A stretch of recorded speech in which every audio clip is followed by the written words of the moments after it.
scary stories. So to start, I'm a transgender woman.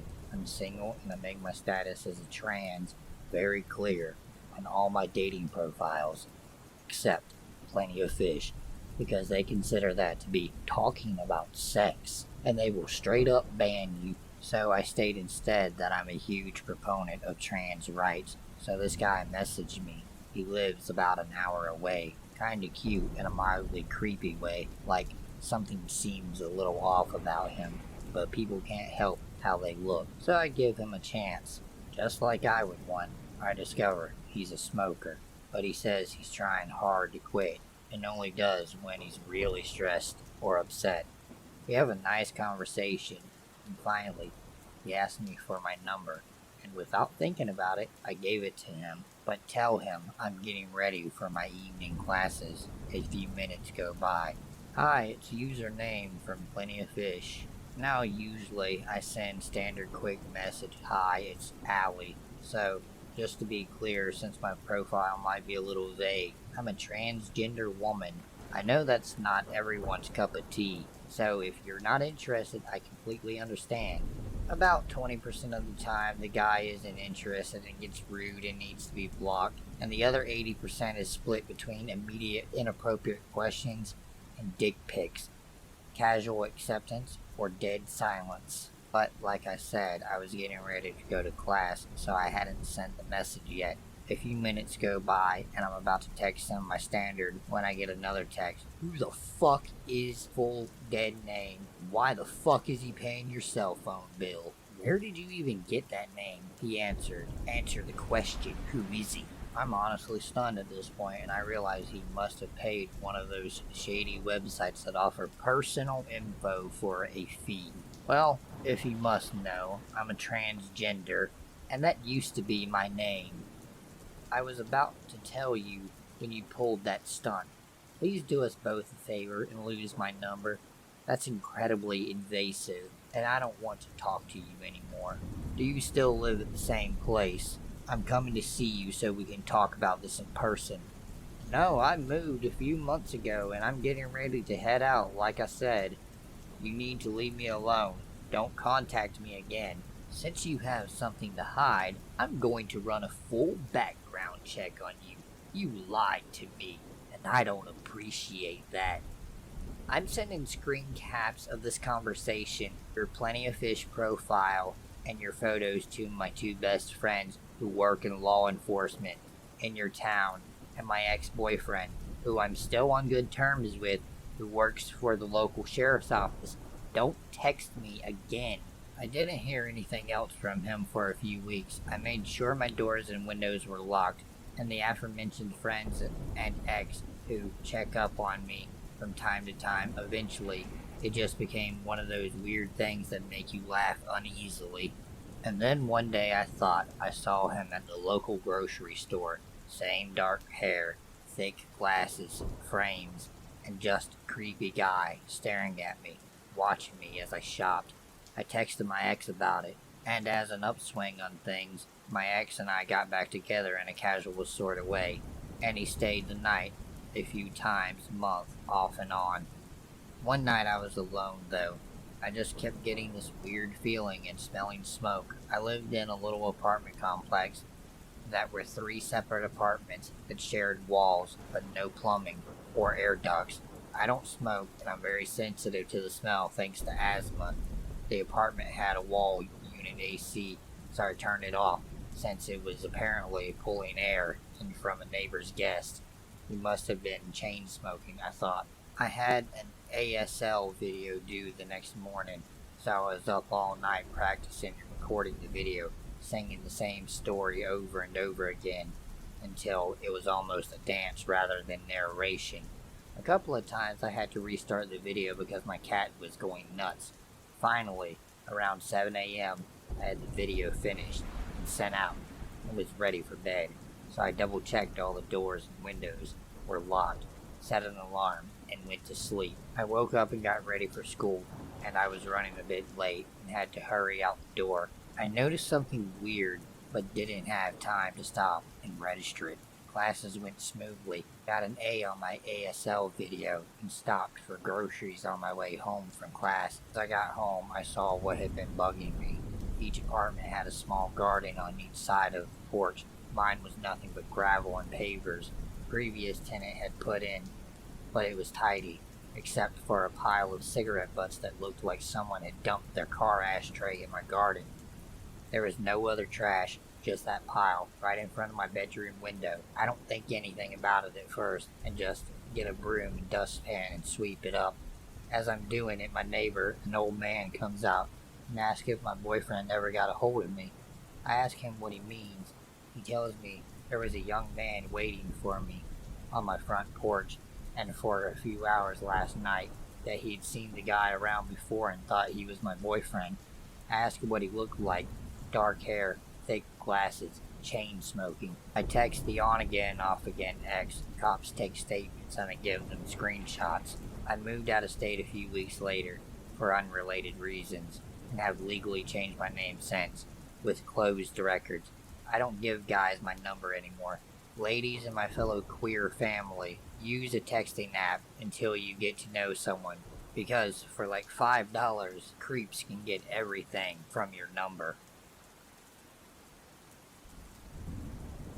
Around first grade, I had become friends with this kid named Stan.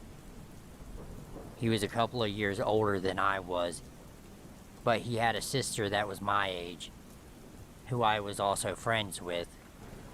I also had a wicked crush on their oldest brother, James. I lost contact with all three around middle school. Of course, when Facebook happened, I began getting in touch with people I'd gone to school with. It was a moderately sized kindergarten through 8th grade school, so you were basically with the exact same group of kids through each grade. This makes for some pretty strong bonds, I believe, because there's a lot of us who keep in contact after moving on to high school for a little while before drifting apart. Because of this, I was always really excited when I got back in touch with those people. However, not all of these connections have been positive. I got a friend request from Stan one day, under a different name. The messages were the typical, "How's it going? What have you been up to?" etc. Then he started sending messages that were about my looks. They weren't obscene, but they did make me a bit uncomfortable. He started pushing to meet me. I can't explain it, but I just had a really off feeling about him, so I would kind of avoid making any kind of plans. He continued to be pushy about things, and finally, I just stopped responding to his messages. I should also mention here that when I first accepted Stan's friend request, he literally went through every single one of my pictures and liked them. That should have been my first clue, but I just let it go.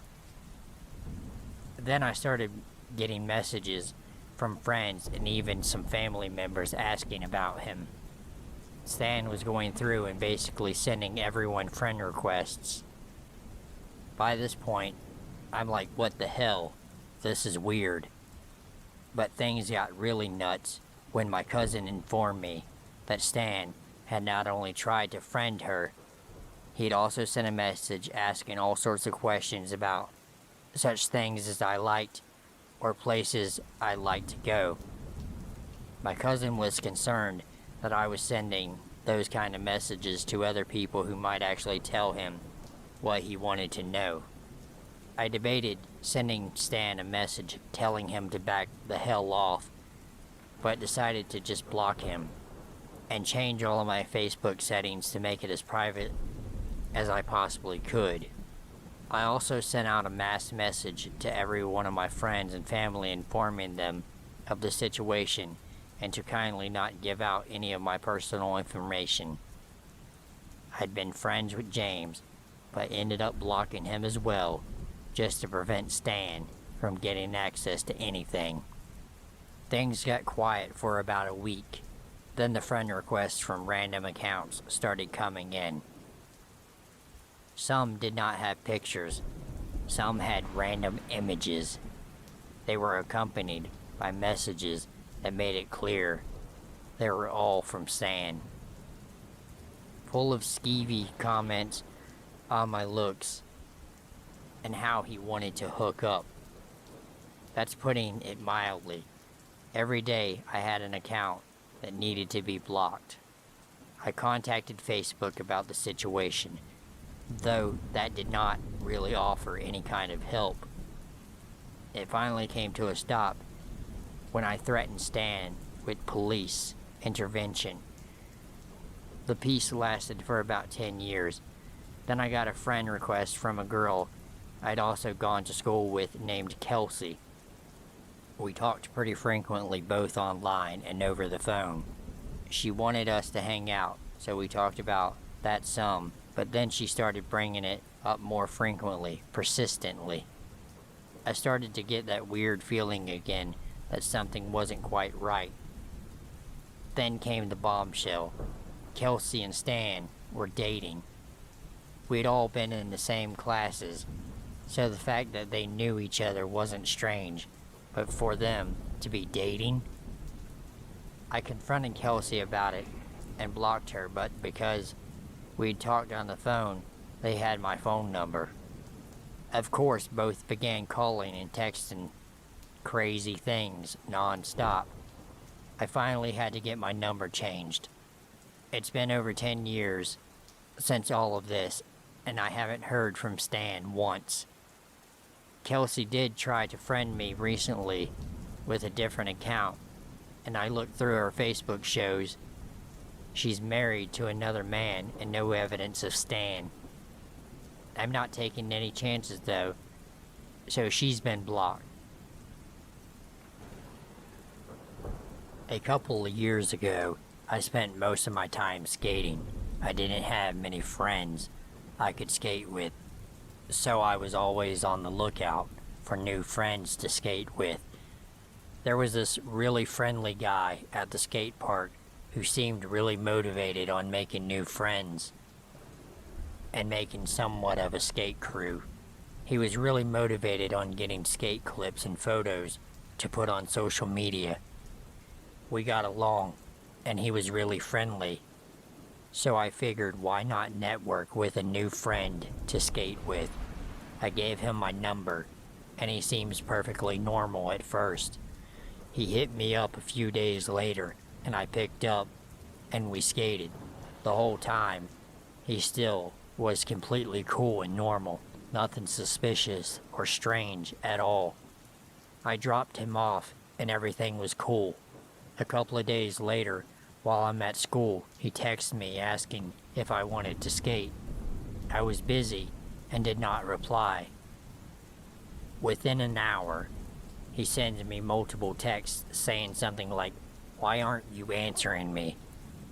What did I do? And I'm sorry." I said screw it, and that night asking to skate. Even though this may seem like a sketchy decision to hang out with him, the whole time we hung out, he was completely normal. He was the same friendly, motivated guy I met. However, after I dropped him off, things got worse. A few days later, the same thing happened, where he texted me. I got busy, and he blew up because I did not respond. However, this time I did not reply at all, that day or night, and this set him off even more. He sent me hundreds of texts over the next week, going from aggressively clingy, as seen before, to completely delusional. We met when I was 19, but he texted me delusional shit saying, "Remember when we were kids and you'd come over and we'd hang out? You'd have your shirt off and we'd play?" I felt sorry for him. I knew he was a guy with a good heart, but he just suffered from serious mental illness.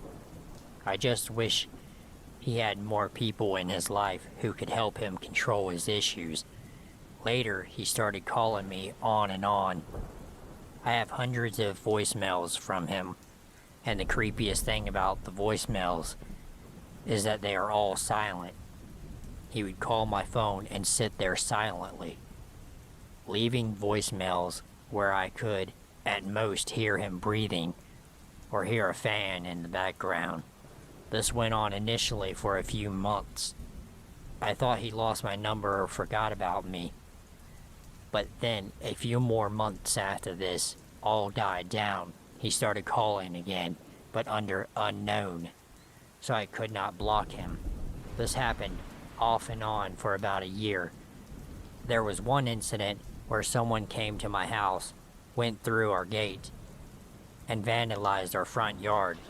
We are not sure if it was him or not, but after that, we installed cameras. That was the worst it got. Mostly he called on and off for a year. There was one instance where he used his mom's phone. Back before he started calling under unknown, I replied to the text asking if Justin was okay and saying he needed help. Then he texted me from his phone saying don't bother my mom. This cooled down after a year ago. I'm not sure what happened to him, but I hope he got help and is doing okay.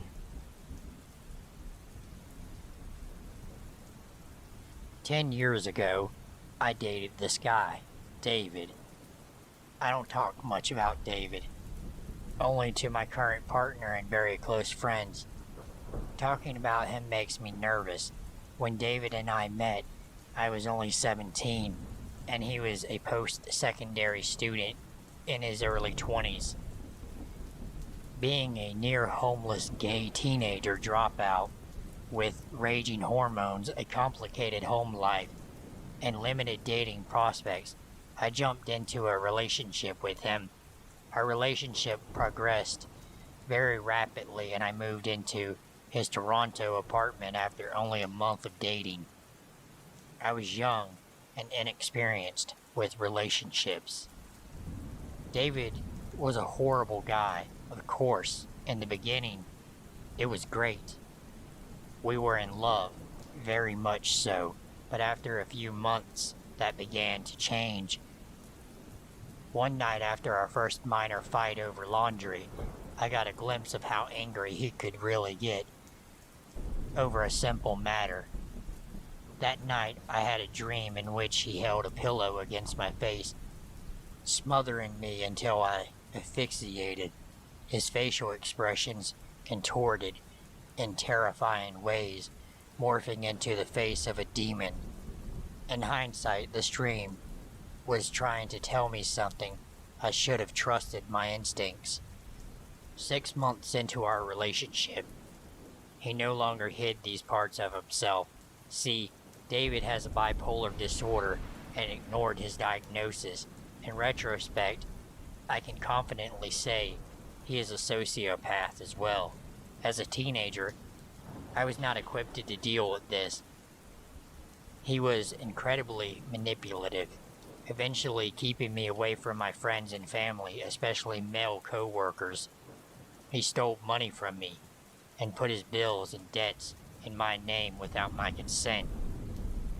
He would gaslight me on the strangest things, trying to convince me I was a horrible person.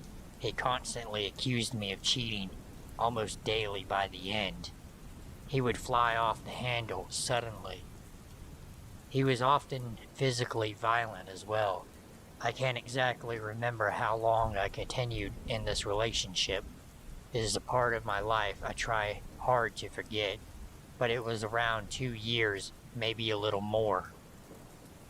On my first attempt to leave him, he followed me. As I left during the night, I passed through a well-lit city park on my way to a friend's place. Before I knew it, I was on the ground with David on top of me, hands around my throat. Thankfully, a passerby came to my aid. Don't ask me why I didn't report him for any of this.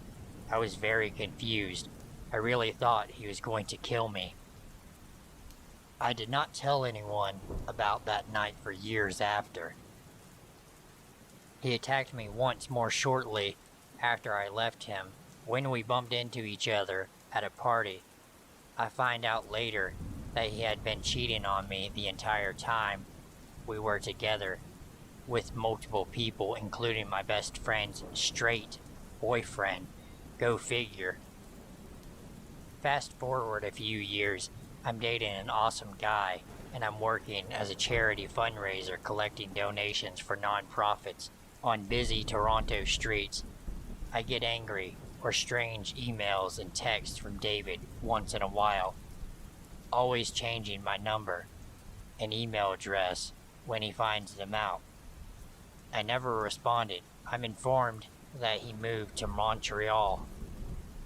I spot him a few times a year stalking me, poking his head around from behind a street corner while I'm working through my window as he walks around my neighborhood trying to figure out which house I live in or around my work office building. It made me very anxious every time. Every so often, he tries to infiltrate whatever group of friends he can connect me to. I see him pop up in social media photos with friends I have recently hung out with, despite living in a different city. I don't know how he was finding out these things about my personal life. However, all of this slows down as time goes on until a year or so passes with no sign of him, until I get an email last year saying that he wants to talk briefly about things that happened in our relationship. It's worded straightforwardly, not like the rants he used to send me, and I wonder if he wants to apologize. I don't respond, but I message a mutual friend whom I trust to find out how he is doing. My friend warns me that he still obsesses about me often, and that his mental health has declined, and they are no longer close friends because of it. He advises me never to speak to him again for both our sake.